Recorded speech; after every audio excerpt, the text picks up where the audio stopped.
Welcome to Unleash Your Inspired Voice, the podcast that focuses on developing a more conscious-minded, heart-centered approach to life and business.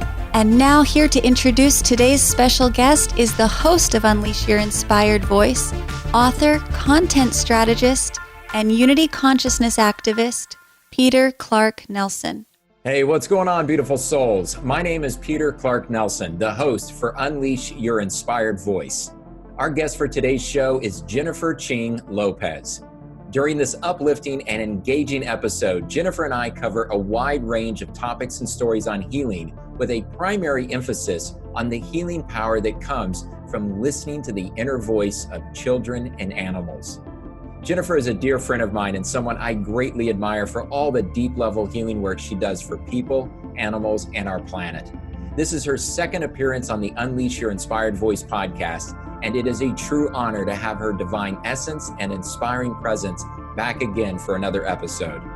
As a master healer of body, mind, soul, and heart, the basis of Jennifer's sacred work is teaching adults and children how to love unconditionally, be radically authentic, listen to their inner voice, and to speak and stand in one's truth and innate power. Jennifer has spent most of her life developing and mastering a wide variety of spiritual gifts and healing modalities. Because of the vast array of her healing gifts, not surprisingly, she is sought out by a diverse set of clients from around the world.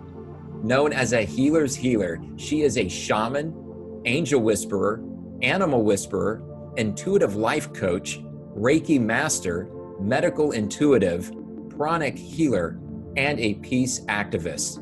Jennifer is also a renowned child whisperer and a child behavior specialist who works with children with autism and children who have experienced severe trauma, helping them find their voices again. She is a motivational speaker and a prolific writer whose inspiring work can be found at jenniferchinglopez.com. Hey, what's going on, everyone? This is Peter Clark Nelson. I'm the founder of Unleash Your Inspired Voice and the host of the Unleash Your Inspired Voice podcast. This is the show that teaches you how to joyously scale your consciousness while profitably scaling your business. And I'm incredibly excited and honored to have on as a guest today my dear friend, Jennifer Ching Lopez. Hi, Peter. Thank you so much for having me on. I'm so excited. Thank you. You're very welcome. And I actually should be saying welcome back, because you were one of the original guests that I had on last year when the podcast first launched. And when I knew I was going to be relaunching the podcast this year, you were one of the first people that I wanted to reach out to, because we covered such a vast amount of information and you have such a beautiful depth and breadth of wisdom and the spiritual modalities and the healing services that you offer. So today is going to be a very unique and beautiful conversation because of what we're going to cover, which has to do with animal whispering and also child whispering, which we're going to get into that in just a moment. Before we do, though, I would like it if you could just share with people who may not be familiar with you and the work that you do, just some of the different modalities and services that you work within, because as I was saying, there's such a wide scope. And this is the thing that really blows me away about you, because there's so many gifted healers and practitioners in the world who are specialists in one or maybe two modalities, which is great. There's obviously nothing wrong with that. I have not come across a lot of people whose area of specialty covers such a wide range. And I think that's one of the things that allows you to call in such unique opportunities that come your way, because you are well-versed in handling a variety and a multitude of different unique situations. And so some of those we're going to talk about, obviously, today. We're going to get into some of the work that you've done within the realm of child whispering and animal whispering, and why that's important for our world today to continue to raise the consciousness of the planet. And I want to just briefly preface, before we get into all the things you're doing, for people who are listening to this episode or watching this on Facebook or YouTube, if you are not a parent or if you don't have pets, this episode I highly recommend you still very much tune into, because the essence of being able to listen to the inner voice of children, the ability to actually hear and feel and listen to the inner voice of animals, that has nothing to do with whether you're a parent or whether you have a pet. It, as Jennifer is going to talk about, that actually, that the gift of being able to do that, which we all have, that begins here. It begins within us. It begins in the heart space of our own essence and presence. So we're going to talk a lot about that. And as we get into it, I feel like this is going to be one of those episodes that is going to have a profoundly positive impact on everybody that's called in to listen and dial into this energy and exchange between Jennifer and myself. So with that said, Jennifer, share about your experience with these spiritual modalities and healings that you work with and the services that you offer. Well, I have been studying people since I was probably 1 year old. By 3, I was giving healings, and I've been using telepathy with children and animals since I was 3. And it really is, it's hard to explain what telepathy is. And as I remember one gift and I master it for a couple of months, then I'll remember another gift. And it is kind of mind-blowing. There's 2 gens, the silly, goofy, kind of airheady one, and an intellectual as well. And then there's this amazing healer, and I finally can admit to saying that, because as all of my friends are healers and psychics and writers, and so now I'm able to see the mirror of what they are, and then look back at myself and realize, wow, I really am very gifted.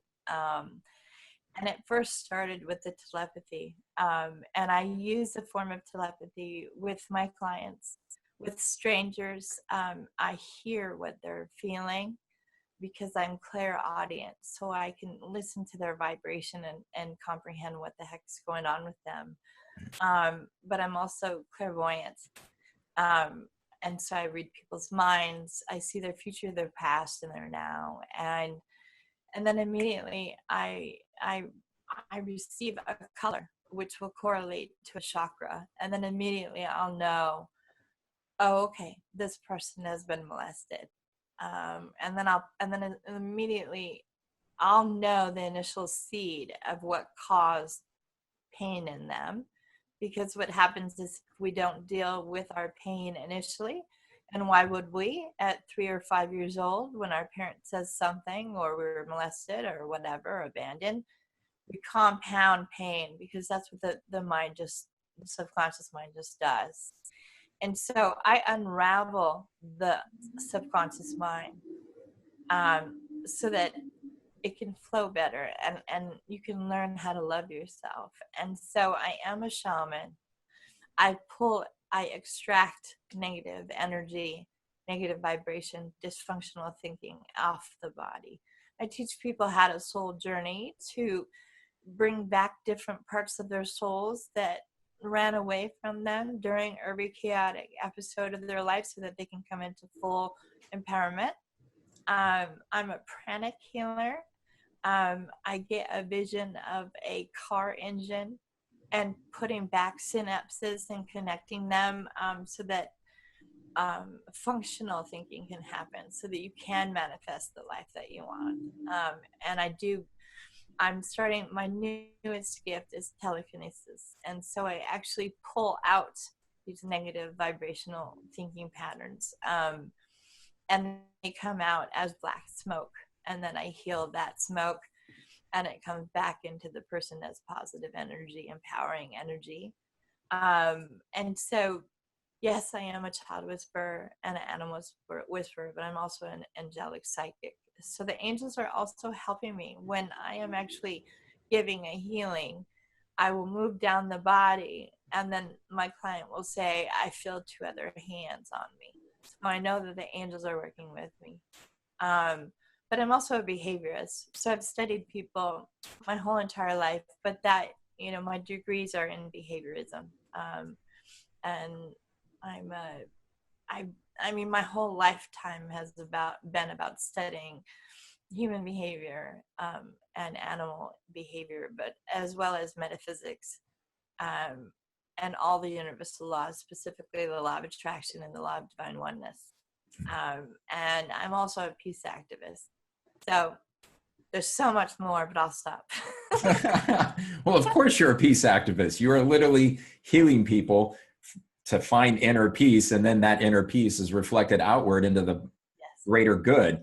And that's one of the things that I so very much admire about you, Jennifer, is that any of us that have these gifts of spiritual healing and these modalities, and a lot of people that watch this show, the Unleash Your Inspired Voice podcast, are heart-centered, conscious-minded entrepreneurs, light workers, divine feminine, Christ conscious leaders. And these are individuals, women and men, coming from all different backgrounds. And, you know, a lot of the people who are watching this particular segment and who obviously are aware of you, and those who are being introduced to you for the first time, can certainly relate to a lot of what you just shared, because there's gifts that people are beginning to remember. And I love the way that you talked about how each gift is initially a remembrance, and then there's a mastery of the gift. And as you are reaching that point of mastering and accepting and embracing the gift, and then your willingness to share it, all of a sudden that activates another remembrance of a gift.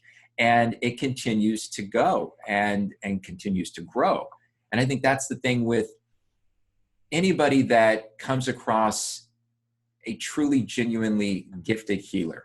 And I say truly, genuinely, because there are some people who like to dabble in spiritual modalities, and, you know, that's wonderful. But there's a difference between somebody who's dabbling in it because they're just sort of called to it, or they're interested in maybe shifting their business model. And then there are those who just, this is their path. And I really would say that to anybody that has a healing modality and a spiritual gift. This isn't something you can truly half-ass. You've got to go all in with it. And that doesn't mean that your business has to, you know, if it's a part of your business, that means, you know, you're going to generate 100% of your income from it, because you might have another job or another area of your life that, you know, is you're called to. It's just that whenever you do offer this gift, because of the vulnerability of the people you're interacting with, it's so crucial that we are genuine and coming from a place where we are completely dialed in, and we know and we own the gift. And that's what I really admire about you, is you know what you're doing, and you own it, and you share it. And it doesn't matter if somebody's hired you to do it. It doesn't matter if somebody's reached out to you through your social media platforms, or, and this is a story we're going to tell in just a little while that I just heard about before we went live on this interview. You could be driving down the street and call to somebody that's literally standing in the middle of the street ready to be hit by a car. It happens all the time with different experiences I know you've shared with me. So we're going to share that in just a minute. So I want to start and diving into the areas of child whispering. The adolescence of our planet is, without a doubt, and I think everybody can agree to this, they're not just the future of our world, they're the now. So we cannot expect the consciousness of Sophia Gaia, our planet, to rise, to expand by thinking that children are going to find the right book, the right program, the right healer, the right coach when they're in their 20s, 30s, and 40s. They've got to be able to know that it's safe to explore their innocence now. Because if we don't allow that to be explored in the now, then all of a sudden we are compounding levels of trauma, levels of guilt, levels of shame that are only going to have to be peeled back at some point, which I think, as all of us know as adults, is not easy to do when we get to a certain level of adulthood. So if you can talk a little bit about your experiences working with children, and as somebody yourself, as you said just a little while ago, that your initial gifts of spiritual healing came out when you were a toddler, essentially. Yeah. So talk about what you've been able to witness with some of the beautiful spiritual gifts of the children that you've been called in to work with. And let's contrast the gifts that you're seeing with these children to how you're seeing people, maybe not necessarily their parents, but perhaps their parents, but society as a whole, sort of suppressing these gifts, where these children are starting to actually hold back, and you're there to give them the vulnerability and the space to say it's okay to express these gifts? Well, let's see.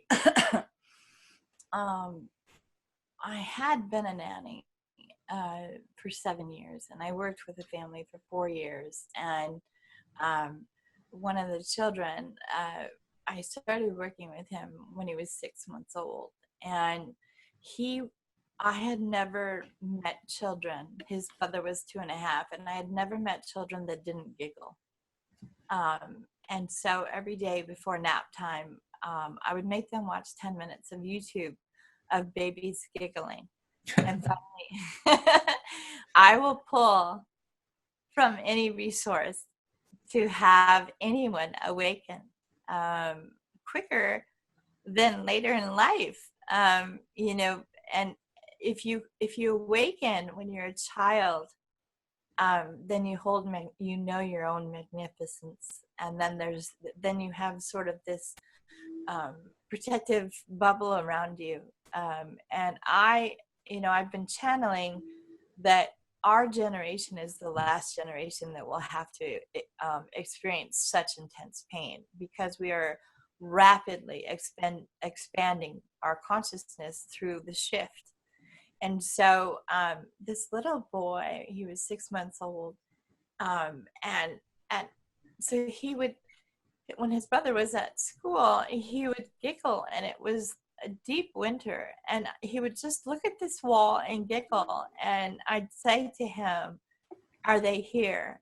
And he was very late to talking, but literally he would giggle, stare at the wall. I'd feel the wall. It'd be very, very warm where he was looking, and ice cold around.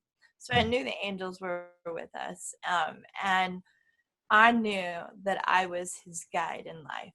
And his mother thought I was fucking crazy, with the stories that I would say about him.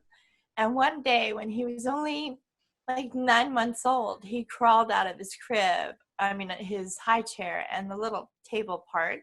He sat in the lotus position, put his fingers together, and started closing his eyes, going back and forth and humming. He was in full meditation mode. And so because we are and I'm so I studied to be a teacher and then a child behaviorist. And so I allowed children to do anything they want. I always have a hand behind them as they're climbing, because it's cause and effect. If I touch this end of the table, I'm going to fall off. Yeah. So, because that's also large motor development, and that's cognitive development, and what spatial development. And so everything is a teachable moment to me. And I allow children and animals full freedom to be whoever the fuck they are, because they're reincarnating as higher consciousness beings.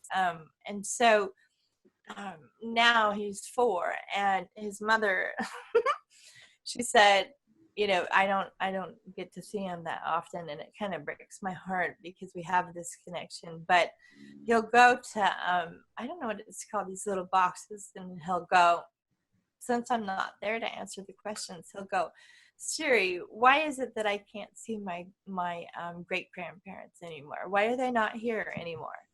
And so then she'll text me and she'll go, "Oh God, he's got one of those weird questions, Jen, and we'll have to FaceTime and I'll explain to him what's happening." Because by age 5, we're programmed, because we come into the world fully evolved souls, fully intuitive, and able to use telepathy, and able to communicate without using any words at all. I work with about 20 different families, and every family has a baby under 1. And I always tell the moms, "Oh my God, your 1-year-old or your 6-month-old, it's amazing how well they're communicating. They don't need words." And they say, I can't understand what the heck they want ever. And I'm like, because you're not paying attention. You're not slowing down and being mindful of what your child is actually communicating to you. I don't even need to use telepathy with them. I use social cues.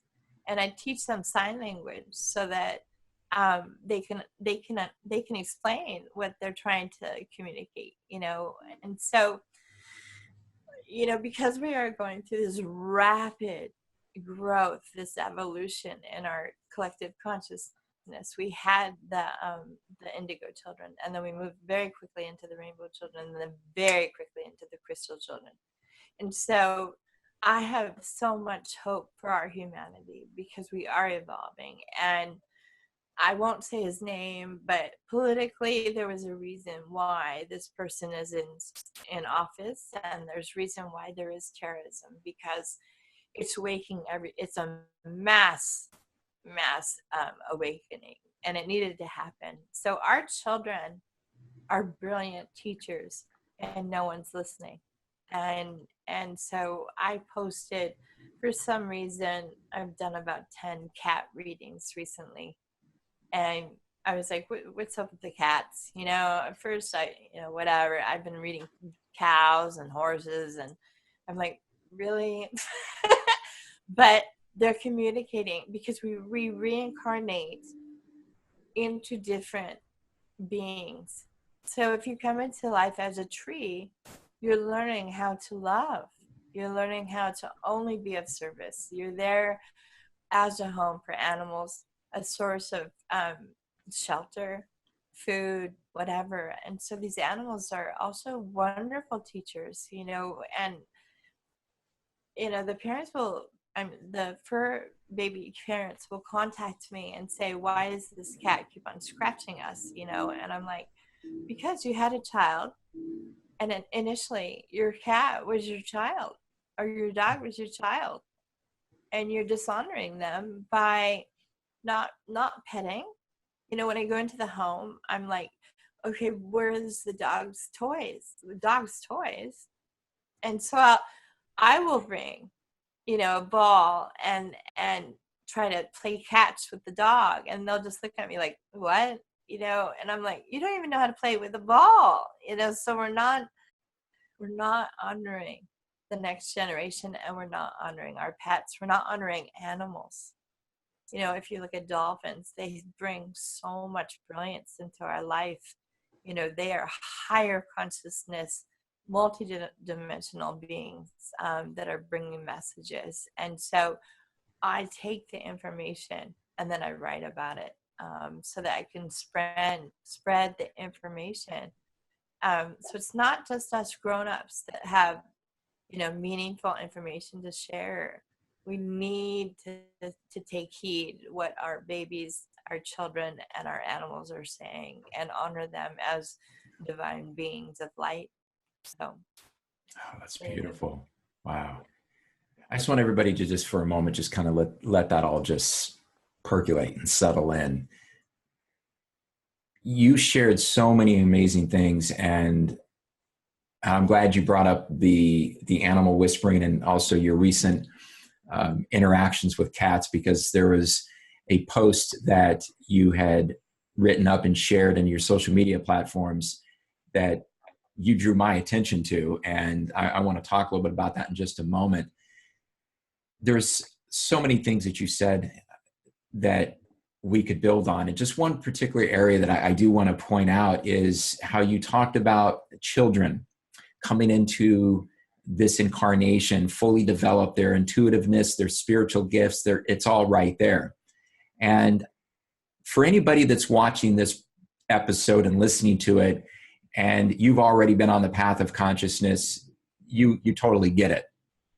Some people who might be called to this and they're just now being introduced to these ideas, there's probably a little bit of resistance, because initially we think of children in the context of how the patriarchy has conditioned us to look at them, right? So we see a child, and the child, yeah, you know what, there's innocence, but there's helplessness. That child has to learn how to go through school, has to learn how to do arithmetics and writing and reading, and eventually learn how to drive a car and get a job. Yeah. Here's the thing. That sort of programming is not just simply rigidity. It is a violent form of stripping the essence of innocence from a child and then remolding that child to fit the reflection of a harsh, scarcity-driven world.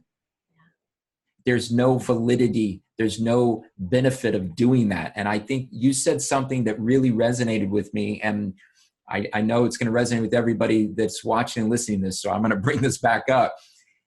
We represent, and it's not just we have to be exactly the same age within the same framework of generations, but we represent, those of us who are adults, the last generation born into bondage. And if we are going to sit here and talk about raising the consciousness of the planet, then it is up to us to very quickly accelerate our own healing. Now, granted, everybody's on a different, trajectory. We get that, but you're gonna need to want to feel a sense of urgency to really own your spiritual gifts, because there are tens of millions of children on the planet right now and more that are coming through, some of which are resisting coming through because there's this hesitancy of, am I going to be welcomed? Is my gift going to be harnessed and loved and nurtured? And that's what we are here as adults to do, whether we are parents or not. We are here to nurture the innocence and to cultivate the space and for a child to truly get to know who they are and what they are in ways that we weren't afforded when we were growing up. And I really think it's amazing how those of us, such as yourself, Jennifer, specifically, how you're called in to work with these families. And, some of the parents that are there just kind of wondering, well, what are you talking about? And I can't understand my child. People can't understand what the child is saying or what the animals are conveying because they don't even understand what their own heart and inner voice is saying. And that's really the key. This is my point. And I know this is one of the reasons why you work with as many adults as you do, and why you've got literally tens of thousands of people to follow the work you do through social media, because you are not only teaching people how to tap into the other energies of life, the trees, the children, the animals, and all of the other elements and elementals within this planet, but to do that, it starts within here. It starts with listening to our heart. It starts with following that guidance. And so I want to segue into some of the animal whispering that you do. And I mentioned just a moment ago that there was this post that you recently shared on social media, how you were called in to work with a particular cat and how you began to notice what the cat was sharing. And by the end of this session, you essentially you are the light that bridges this inner and outer dialogue between people who have pets and the pets themselves. So take the listeners through this journey that you worked with a client on, and how that experience with that cat sort of illuminates a lot of what you've been talking about so far. Well, gosh, I am so sorry.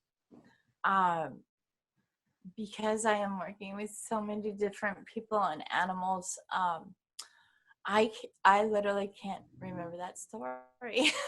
Okay, well, I do. So let me just kind of preface that. That was the one where you tagged me in it in a comment, and you said, I want to talk about some animal whispering. You mentioned that you got to this, and I think you sort of touched on it in just a moment earlier. That's why I wanted to sort of build on it. It had to do with a cat that was scratching up the furniture, and specifically was clawing at the adults, and I think the children in the home. So that obviously, the owners being unaware of what was really the low, the deeper level issue, they were concerned, and rightfully so, that their cat's sort of taken a turn for the violent worst. And when you went in there, I think if I'm remembering this post properly, you said that the woman had prefaced that the cat's hiding, the cat's not wanting to come out, and you immediately called this cat forward. The cat came to you, began to connect with you and bond with you, and then you needed to be able to bridge this gap that it had started to occur. And so you had to talk to the cat to get that cat to be comfortable going back to the woman, and that the woman had to then trust the cat. So really what you were doing was you were building a bridge of trust and faith. And I just felt it was such a powerful example of how often we as human beings, particularly those of us who are asleep at the wheel of life, we're sleeping giants until we wake up. And, these individuals they'd lost connection with their cat. And as a result, the cat started acting out, which then created a concern, which then prompted them to reach out to you and then brought you into their home. And so does that I remember now. Yeah. Okay, good. I was going to say, I'm like, I know you work with a lot of cats and people. I'm like, I hope what I just said was able to prompt you to remember it. But yeah, if you can share a little bit about that experience and what that cat was sharing with you, because you actually went into detail about that in this post. Yeah, I did. I'm so sorry. I have done. Oh, no, don't worry. It's been intense how many cats I've met. I was driving to their house and I kept hearing these words, love me, love me. And I knew it was the cat. And she had pre-warned me that I would probably have to do the reading underneath the bed. And I'm used to that, climbing underneath things or climbing up things to sit and be present, mindfully present with these beings. I don't care if it's a tree or under a bed. I really don't care as long as they are healed. And so she warned me, but as soon as she opened the door, the cat jumped into my arms. And this literally happens all the time. I cannot go for a walk without some sort of animal jumping into my arms. Chipmunks, deer walk up to me. Wow. It's just, horses run up to me. It's just because I don't really I only see spirit. I don't see, oh, that's a horse, I should be afraid. I don't. I literally go, oh, hi, like we've been old friends forever. There you are. Yay, let's have some fun. And I get so excited and I get the giggles. And they get the giggles too because they know that we are one. They are so higher consciousness that they understand it way better than adult humans, that we are all one. And so once they feel that energy of divine oneness, like, oh, cool, a soul sister's here, I can chill, she gets me, and literally I cannot help myself. I'm hugging everybody, because I'm so in love with everybody that comes. So this cat jumps into my arms and the mom hasn't even closed the door. She's like, what is going on? This cat's been hiding for months, and I said, well, your cat is excuse my French, but fucking pissed off at you, And I said, I totally get it. As soon as I see that there's little kids around, I totally get what's going on. And so we sat down and it was hard for me to even read the cat because the purring was so loud. Like, oh my God, finally love is here. And so the mom said, I haven't heard that purr in years. And I said, you probably last heard it the day before you found out you got pregnant, because your focus immediately went to this little being that was growing within you. And I said, but you have to honor who you bring into your life first, and then your family grows. First it's you, and then whoever else is in your life needs to be honored. Cat, dog, husband, friend, whatever, co-workers, whoever comes into your life needs to be cherished and loved. And so she completely lost track of that. She's very wealthy, very materialistic type of person. And I said, and I was a little bit rude, I said, it's got to be more than this fancy house. It's got to be more than you working your ass off to afford this fancy house. You're even hurting your children, by working so much, and so I said, if you let go, because we always need these self-soothers. And so buying a fancy house, wearing fancy clothes, whatever, that's self-soothing, but that high goes away really quick. But the focus always has to be the nucleus of love, wherever you are. And so whatever animal you've bought before you've given birth to a child, that's your child too. They are helpless as well, because we've domesticated them, and so they can't even survive out in the to be wild, and that also is a disservice to them.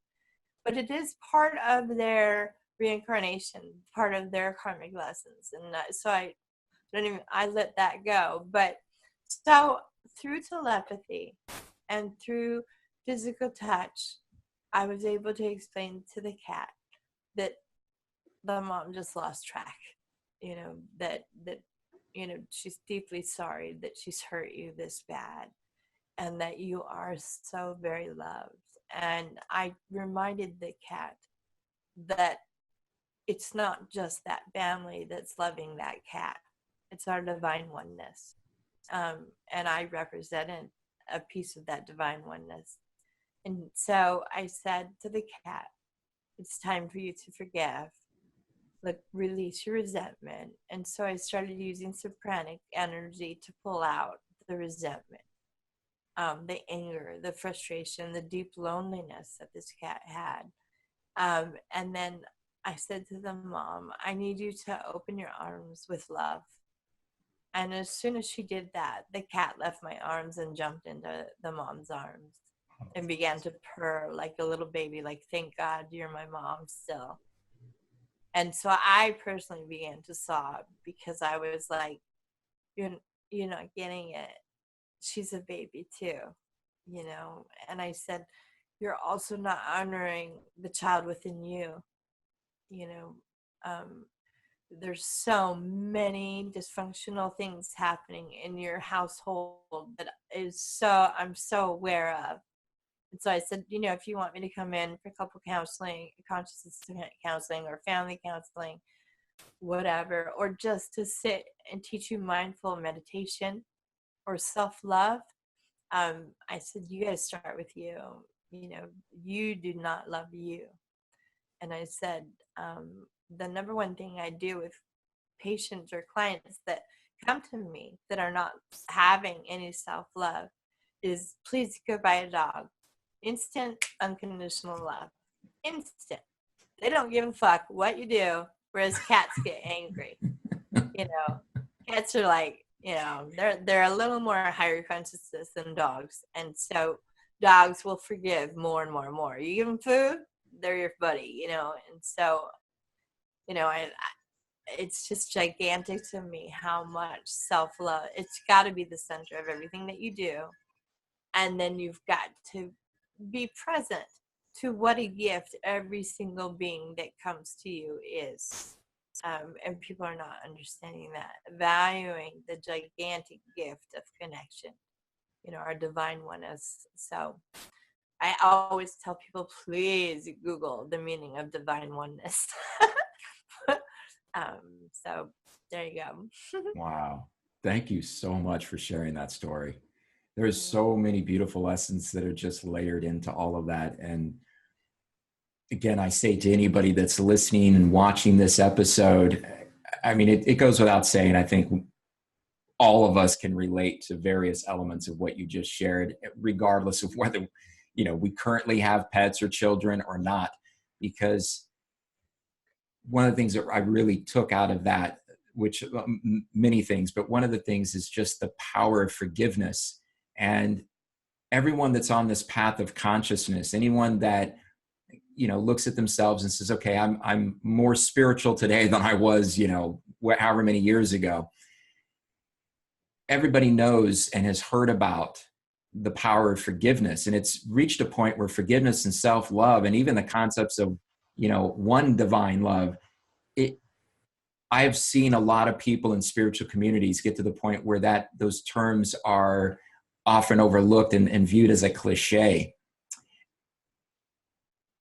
And people want to go to these deeper levels. They want to go to higher dimensions. They want to, continue to activate and unlock, their remembrance of, their starseed lineage, and all of that stuff is critically important, by the way. I'm simply making this point that if we overlook the fundamental pillars of what allows us to be the infinite spiritual beings we are in these finite body temples that we're incarnated into, if we overlook the fundamental pillars of forgiveness, of self-love, of one divine love, of gratitude, appreciation, if we overlook those, it's literally like getting in your car and overlooking the fact that 3 out of the 4 tires are flat. Just because you have a full tank of gas, you're not going to go too far or drive too fast in a car that has 3 out of 4 tires that are flat. And that might be a very simple analogy to the context of forgiveness, like you being able to tap into the essence and the energetic voice of that cat, to teach the cat to have forgiveness, to teach the woman not just to forgive the cat, because the cat scratched her. Yeah. Cat scratched up some furniture, probably furniture the woman paid a lot of money for. So, all right, that's a level of forgiveness. But the ultimate forgiveness is the forgiveness of oneself for having made what would have perceived to be an error, to have overlooked the importance of a cat, to have overlooked the importance of her child, or overlooked the importance of her husband, or whatever it might be. Because ultimately, as you pointed out, I love the way you do this, it's overlooking our own sense of wellness, our own mindfulness, our own ability to care for ourselves. Because if we don't care for ourselves, how the hell are we going to have any time or bandwidth to care for anyone or anything else? So that's the beauty of what you do, is these multiple layers of healing and all of the love that you are infusing and the education that you're giving. It's not just, okay, your cat's not going to scratch shit up in the house now. You're safe to start wearing some short sleeve, shirts. It's like, now it's time to create that beautiful family dynamic that everybody deserves and everybody wants. Yeah. So I want to shift a little bit here, because I know we're coming up near the end of our time together, and I'm just, you and I could talk for hours, and we are definitely going to have another segment where you're coming on, and because we've talked about this, where we want to focus in on conscious coupling and conscious parenting. And as I said at the beginning of this episode, we're kind of touching on certain elements of that through the stories and examples. I mentioned at the beginning, we kind of jokingly said, you were talking about how, animals you're greeted by animals who are just really giddy to know that, holy shit, somebody sees me, more than just a horse or a tree or a cat or a dog or whatever. Like, it's being seen beyond the so-called flesh suit that we're wearing to experience this holographic duality. It's seeing the very essence of our angelic code, our spiritual being. Yes. You had an incident recently that you shared with me before we went live for this interview, that I've heard different stories that you've shared with me over the last couple of years. And this one really struck me, not just because you told me before we started to have this interview, but it underscores how we are called oftentimes to share our spiritual gifts in ways that are very impromptu, that from the outside world may look perhaps unsafe. But this also goes back to something I said earlier about, you can't half-ass this work. No. Because there will come times, there will be moments where you are going to be called on to hold space, to exchange a gift in a situation where you're not getting paid monetarily. No. And if you haven't really reached the point of owning your gift, you could be doing yourself and another person's disservice. So the incident that I'm referring to, for everybody listening to this, is something that Jennifer had come across literally her path while driving recently.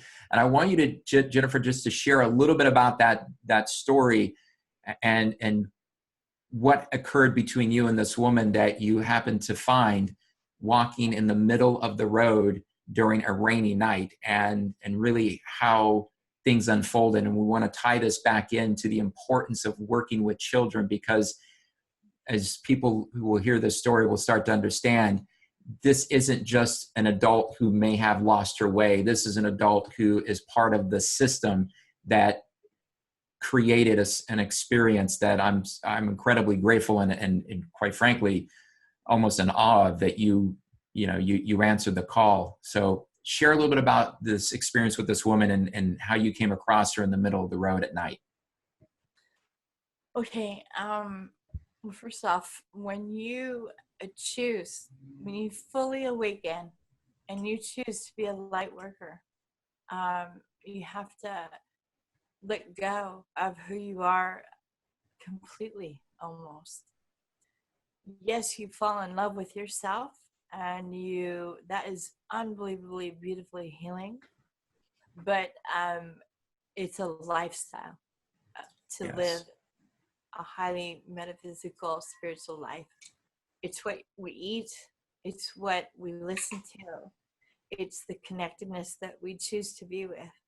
People put down Facebook because they think it's negative. But I only belong to spiritual higher consciousness pages. So I only am eating and digesting light-giving energy all the time. And so, like you said, probably more than 50% of what I do, I'm not getting paid for. This is a calling to help people and help anyone that comes in my path. So it was a rainy night. I'm coming home. I noticed a car swerve and almost hit a lady. And then I'm very aware that maybe, I don't know how many cars, but people are just literally staring at a woman in the middle of the road, directly in the middle of the road on a very busy road. And it's during rush hour and people are honking at her. And immediately I got angry because I thought, why are you honking? Obviously, she's not present, And so I was waiting for like a second to see who would jump out of their car to save her. And I thought, no one's going to help her. I ran out of my car, forgetting to close my car door. And I ran up to her and I grabbed her face and I said, sweetheart, you're going to get killed. Come on, wake up. And she was completely checked out. And so I didn't know what to do. I started giving her healing, but I was very aware because this other lady was yelling at me, get away from the crazy woman. She'll hurt you. But I am so tapped into the source that I'm in the zone. I'm in Zen. And so I know that nothing can hurt me. So I didn't know what to do. And so I held her. I bear hugged her. And she finally broke down and began to sob, which made me sob. I immediately, because I am a empath, it became my feelings as well. And then she told me that she had been molested by her father, stepfather, a priest, and the men in mental hospitals, and that she didn't want to go back. And so I said, well, you need to pull your shit together. Pull your shit together right now. But she wouldn't stop babbling in a baby's voice. And so then I said, what are you obsessed with? Wake up. What are you obsessed with? And so because I am a autism behavior specialist, I knew that she was autistic. But then she started babbling about PTSD complex. And I said, all right, well, you know what, honey, I have been raped. I've been molested. I've been abandoned. I know where you're at. I would have been assessed with autism because I'm terrified to leave my apartment sometimes. And I'm afraid to talk. Like, this is very scary to me. But because of my messages, I'm empowered by my messages. And I said, if I can do it, I said, I've been trying to kill myself from age 3 to 47. If I can get off of meds and I can pull my shit together, you can too. And I said, wake the fuck up. And she was like, no. And she just wouldn't stop babbling. And so I held her. I just kept holding her. And finally the police came. And they were like, well, you can let her go now. And I said, no, I don't want to let go of her yet. She's not done yet. I'm not done healing her. And I was telling her telepathically, if I can do it, you can too. And I said, I am a globally known healer. I never knew such magnificence was in me. I said, you have it too. I said, everybody has their own form of magnificence. Please listen to me. So I spent 2 hours with her, giving her healing. And the police officers were very kind, allowing me to have that space with her. It was pouring rain. The people were flipping her off and telling her she was crazy. And I just felt so much rage that people were not in their heart space. But then I realized that if you're not fully awakened, you're not going to live from your heart space. But the reason I told you that story was because that's why I am working with children and animals. Because I have seen the whole spectrum of life from birth. I studied it for 9 years in college, from birth until death. And so why not help heal people immediately? If we can help our children, then we don't have to see these women, and we had discussed that people are being misdiagnosed. So I have had to do 4 somatic extractions from people that came with me thinking that they were possessed. And they would get on my table and I'd say, there is no such thing as evil. There is no such thing as possession. There's only reaction to intense pain. And so, yes, the mind, it goes off. I was diagnosed with many, anxiety disorders and clinical depression and all of that kind of crap. All it was that I really needed to live my truth, and we, we're so programmed. I was reading, I keep seeing this post. It just shows up every year. It says society, and then, semicolon, be yourself. And then it says society, semicolon, not like that. And I laugh now. 20 years ago when I saw it, I was like, fuck you, motherfucker, to society, because it was killing me. And one of my dearest friends, who was a client, said, because I was dying and I was 100 pounds heavier, and she said, you were literally responding to trying to be normal violently.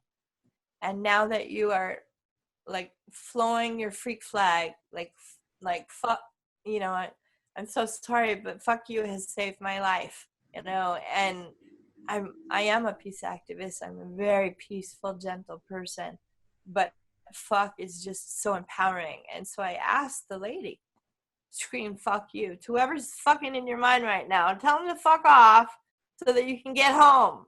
Just have your little conversation with whoever's bugging you right now. Because, dude, that shit isn't happening right now. Wake up, And so I just, she was a beautiful wake-up call for myself. Mm. I reached out to you a few months ago, or last month, because yes, I am an empath and I am going to feel things, but you kicked my ass beautifully, and it was magnificent. You said such profound words, perfectly spot on to wake me up. And I mean, the magnificence that has unrolled out of that has been amazing. So you didn't have to take that time. So we have to take the time if we're light workers. And once you choose to be a light worker, you can't turn your back to it.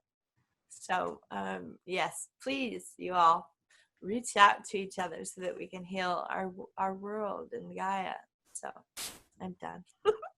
Wow. Well, thank you for first of all, thank you for putting just the beautiful and just empowering visuals around that experience with the woman in the middle of the road.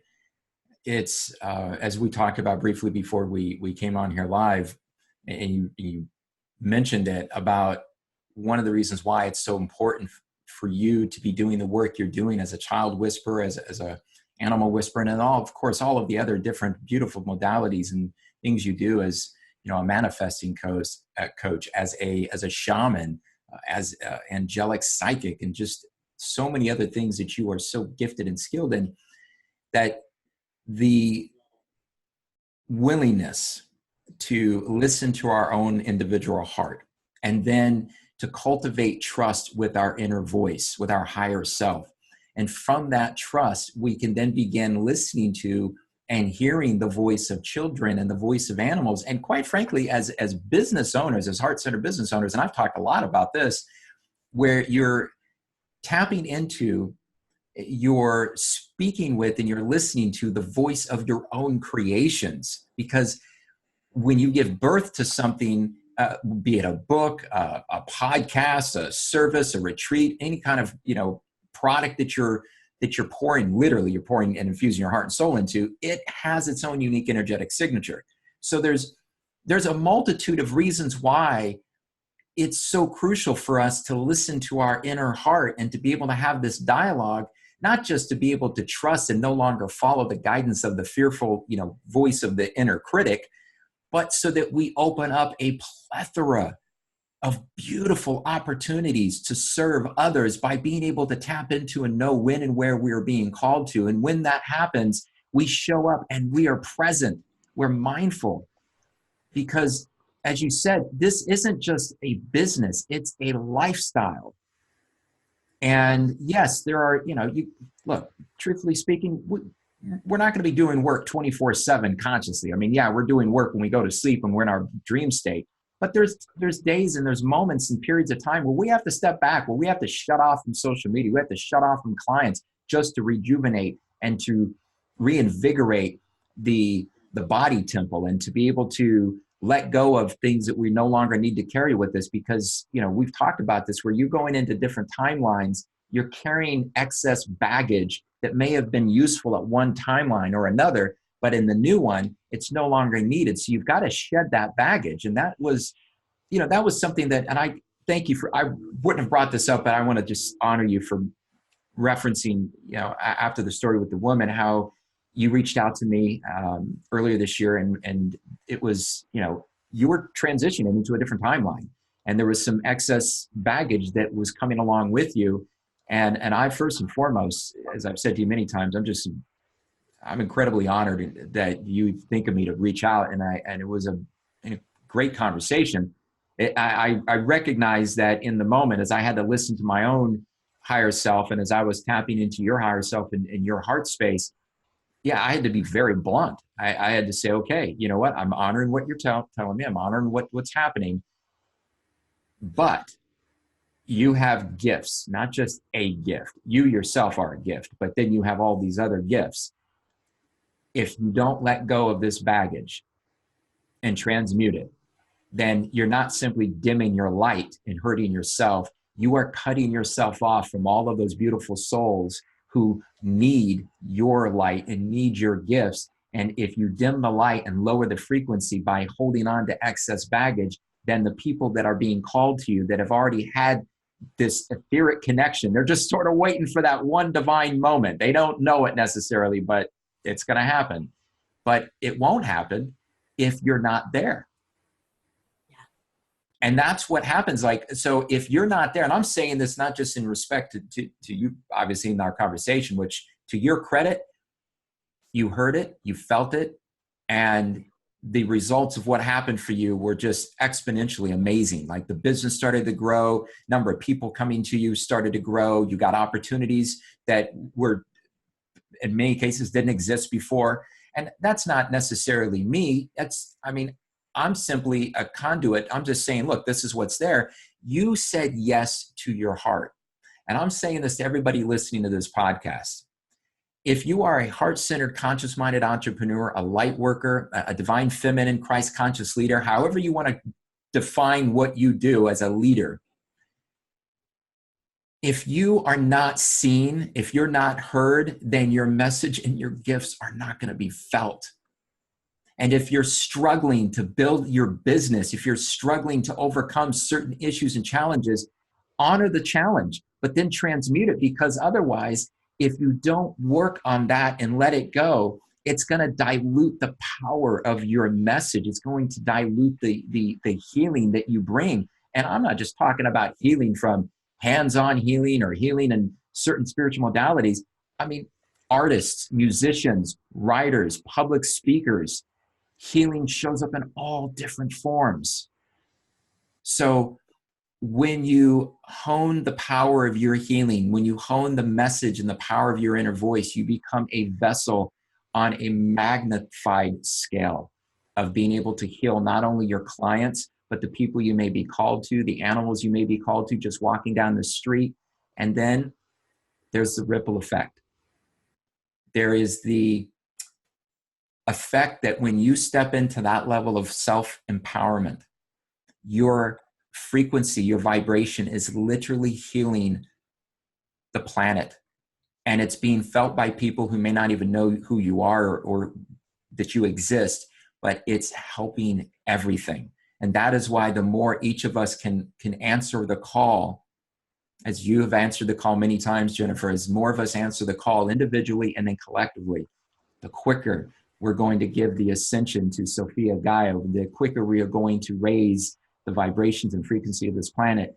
And the crazy shit that we think we see in the outer world is simply going to dissolve simply because we suffocate the air that the virus and the disease of the patriarchal mindset exists in.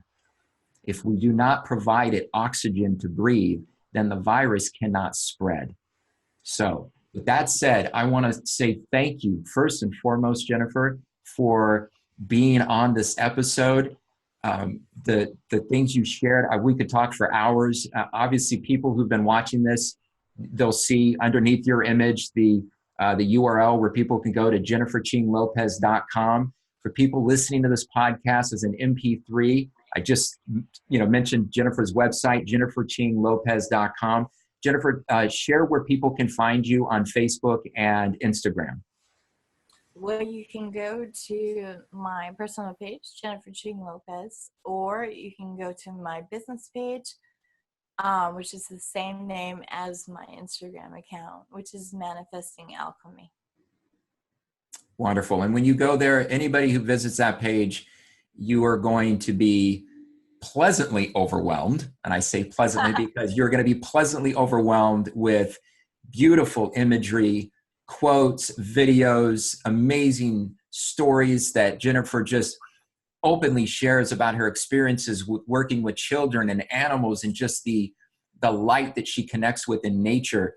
This is, if you've had a stressful day or a stressful week, whether you are called yet to work with Jennifer, and if you are, I highly recommend you reach out and connect with Jennifer to work with you in whatever way your heart's calling.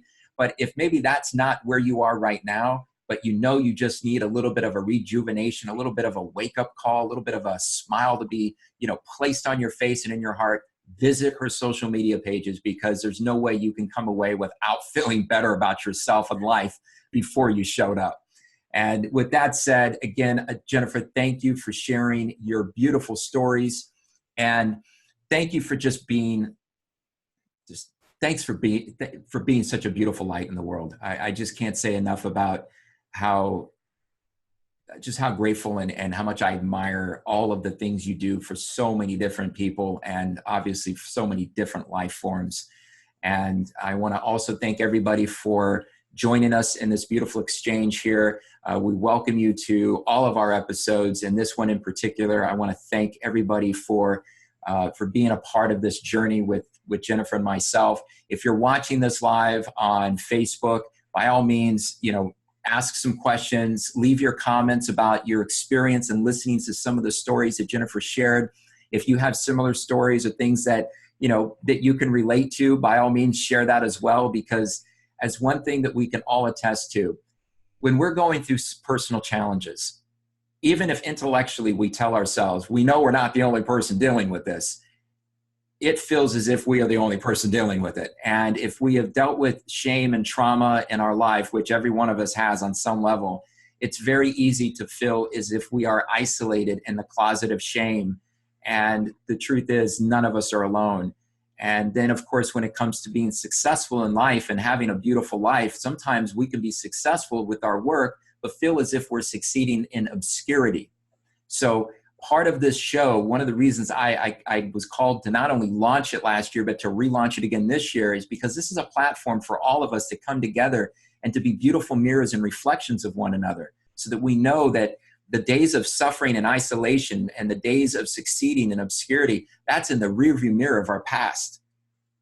So no matter where you feel that you are right now in your life, no matter how dire the circumstances might be, or no matter how high you feel like you're jumping because you just had the greatest success story of your life up to this point, let me say that it's important that you share what you go through and do so in a mindful way. You know, I mean, I think that's one of the things that's important that you mentioned earlier, Jennifer, about consuming energy on Facebook or any social media platform.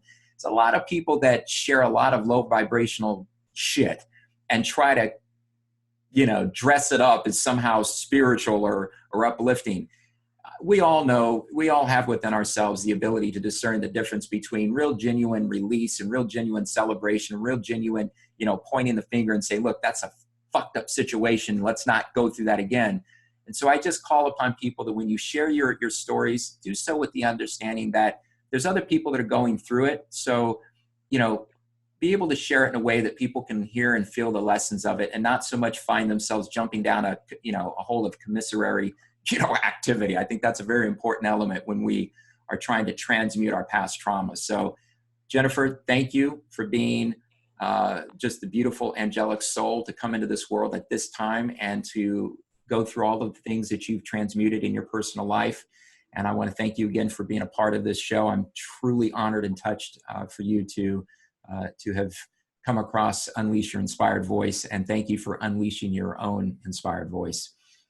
With that said, everybody, if you are interested in watching more episodes of Unleash Your Inspired Voice and to see some of the upcoming guests, you can visit peterclarknelson.com. You can also go to unleashyourinspiredvoice.com, and you can see some of the episodes that are going to be coming up. You can also watch some of the episodes from last year, because we are just now getting ourselves underway. These are some of the newest episodes of the podcast.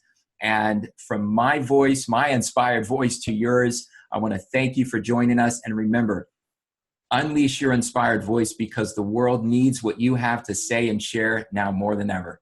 Take care, and we look forward to seeing you on the next episode of Unleash Your Inspired Voice. I want to thank our guest for today, Jennifer Ching Lopez, for joining us again on the Unleash Your Inspired Voice podcast. As you just heard and experienced during her uplifting interview, Jennifer has helped adults, children, and animals from around the world heal from severe trauma, diseases, addictions, depression, anxiety, and despair. If you are looking for someone who can help you tap into the power of your inner voice and peacefully, blissfully, and passionately walk you through your own healing process, I highly encourage you to connect with Jennifer. To learn more about Jennifer, be sure to visit jenniferchinglopez.com. You can also follow Jennifer's enlightening and inspiring articles and posts on Facebook, Instagram, and at her website.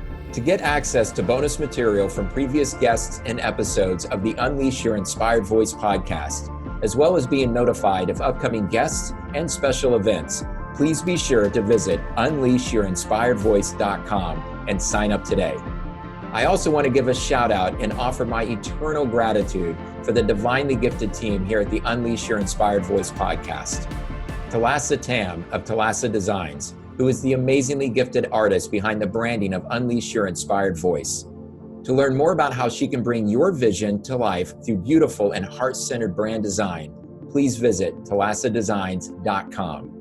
And to my dear friend and brilliant podcast producer, Samantha Castro of Castro Creations, thank you for all you do. Without you, the Unleash Your Inspired Voice podcast would not exist as it does today. If you're seeking high-level editing, mixing, production, and support on your videos or your podcast, please be sure to visit scastrocreations.com. As always, thank you all for joining us on Unleash Your Inspired Voice and for playing an important part in giving birth to unity consciousness in our lifetime.